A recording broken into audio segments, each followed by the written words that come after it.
সিলেটে ঈদ উল আজহার জামাত কখন কোথায় অনুষ্ঠিত হবে? আগামী বৃহস্পতিবার ২৯ জুন সিলেট সহ সারা দেশে উদযাপিত হবে পবিত্র ঈদ উল আজহা। এবার সিলেটে পবিত্র ঈদ উল আজহায় ছোট বড় ৩,০০০-এর অধিক ঈদগাহ মসজিদে ঈদের জামাত অনুষ্ঠিত হবে। প্রধান জামাত অনুষ্ঠিত হবে সিলেট মহানগরের শাহী ঈদগাহ ময়দানে। সিলেটের উল্লেখযোগ্য মসজিদ ও ঈদগাহের ঈদের জামাতের সময়সূচি দেওয়া হলো। শাহী ঈদগাহ ময়দান। সিলেট মহানগরের প্রধান ঈদ উল আজহার জামাত অনুষ্ঠিত হবে সকাল ৮টায় ঐতিহাসিক শাহী ঈদগাহ ময়দানে।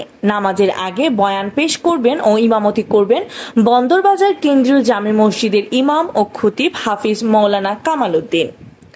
জেলা প্রশাসক কার্যালয় প্রাঙ্গণ। সিলেট জেলা প্রশাসক কার্যালয় প্রাঙ্গণে বৃহস্পতিবার সকাল ৮টায় ঈদ উল আজহার জামাত অনুষ্ঠিত হবে।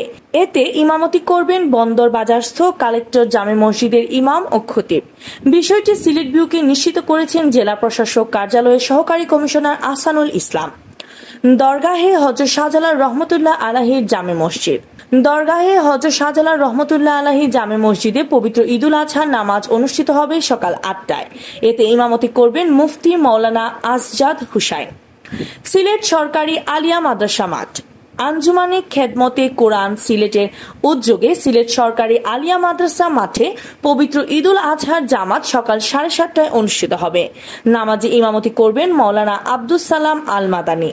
উল্লেখ্য, এই জামাতে মহিলাদের জন্য আলাদা নামাজের ব্যবস্থা রয়েছে।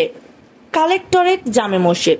সিলেট মহানগরের বন্দরবাজারস্থ কালেক্টরেট জামে মসজিদে ঈদের জামাত অনুষ্ঠিত হবে সকাল ৮টায়। নামাজের আগে বয়ান পেশ করবেন ও নামাজে ইমামতি করবেন মসজিদের ইমাম ও খতিব হাফেজ মৌলানা শাহ আলম।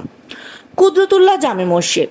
প্রতি বছরের ন্যায় এবারও বন্দরবাজারস্থ কুদরতুল্লাহ জামে মসজিদে ঈদ উল আজহার পৃথক ৩টি জামাত অনুষ্ঠিত হবে। প্রথম জামাত অনুষ্ঠিত হবে সকাল ৭টায়, দ্বিতীয় জামাত অনুষ্ঠিত হবে সকাল ৮টায় এবং তৃতীয় জামাত অনুষ্ঠিত হবে সকাল ৯টায়।